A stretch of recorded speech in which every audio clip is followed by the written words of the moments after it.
Moderation కూడా కావాలంటే నిధులు శాంక్షన్ చేశాం. కొద్ది రోజులు టెండర్ పెడతారు, పనులు మొదలుపెట్టి దానికి సంబంధించి కూడా చేస్తారు. అట్లాగే కట్లేరు పైన బ్రిడ్జ్లకు సంబంధించి కూడా పనులు మొదలవుతాయి. అట్లాగే థర్డ్ జోన్ లో ఉన్నటువంటి ఎరుపాలెం మండలానికి సంబంధించి మనం ఎప్పటి నుంచో అనుకుంటున్నాం. ఎన్ఎస్టీ కెనాలకు సంబంధించి ఖమ్మం జిల్లాలో ఎరుపాలెం మండలం ఉన్నప్పుడు కూడా మనం థర్డ్ జోన్ లో పెట్టడం వల్ల ఎప్పుడు కూడా నీళ్లు రావడం బాగా ఆలస్యం అవుతుంది. ఇక్కడ నాట్లు వేసుకునే కార్యక్రమం కూడా ఆలస్యం అవుతుంది. కాబట్టి సెకండ్ జోన్ లో తీసుకొని రావాలనేది ఈ ప్రాంత చిరకాల ప్రజల వాంఛ. ఆ వాంఛను కూడా నిజం చేయడం కోసం దానికి కావాల్సినటువంటి సర్వేతో సహా మ్యాప్స్ అన్ని తయారు చేసి రేపు పొద్దున ప్రజెంట్ చేస్తా ఉన్నారు ప్రభుత్వానికి. దానికి సంబంధించి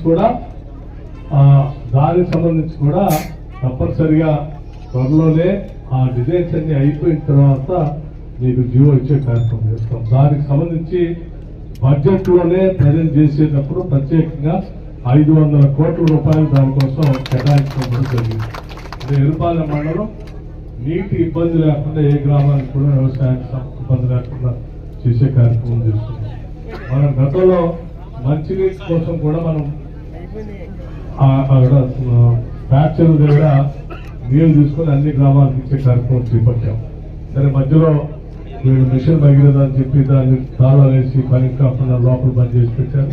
దానివల్ల చాలా గ్రామాలకు నీళ్లు పోకుండా ఇబ్బంది పడతాం.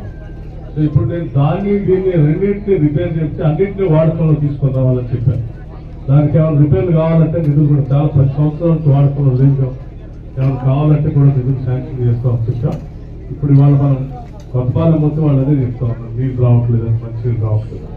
సో ఇక్కడ సోర్స్ పెట్టుకొని అద్భుతమైన సోర్స్ పెట్టుకొని మంచి కట్టుకొని పైప్ లైన్ వేసుకొని నీళ్లు గ్రామాలకు రాకుండా 10 ఏళ్ల నుంచి ఇబ్బంది పెట్టే కార్యక్రమం ఏంటని వెంటనే నేను వాళ్ళకి మన ఆర్డబ్ల్యూఎస్ వాళ్ళకి కూడా మాట్లాడాను.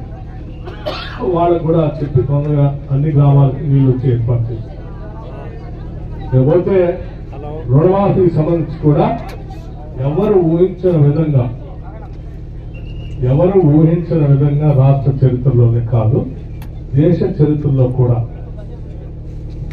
భారతదేశ చరిత్రలో కూడా ఏ రాష్ట్రంలో కూడా 2 లక్షల రూపాయల వరకు రుణమాఫీ చేస్తామని చెప్పి అది కూడా మొదటి సంవత్సరంలో పూర్తి చేస్తామని ధైర్యంగా చెప్పి చేస్తున్నటువంటి ప్రభుత్వాలు ఇంతవరకు భారతదేశ చరిత్రలో ఎక్కడా లేదు. జూలై 15 నాడు జియో ఇచ్చాం చేస్తామని.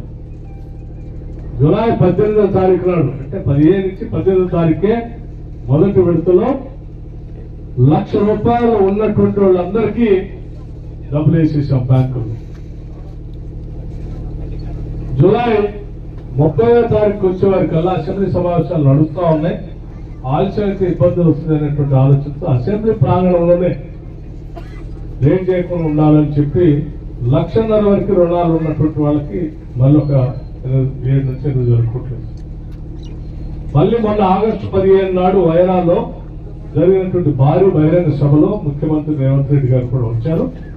ఆ సందర్భంగా 3వ విడతగా 2 లక్షల వరకు 2 లక్షల లోపల 2 లక్షల వరకు ఉన్నటువంటి వాళ్ళందరికీ ఉపయోగపడేటట్టుగా దాదాపు 18,000 కోట్ల రూపాయలు ఇప్పటికే మనం రాష్ట్ర ప్రభుత్వం నుంచి నిధులు రిలీజ్ చేసి బ్యాంకులు పంపు చేశారు. ఒకటే రోజు మిషన్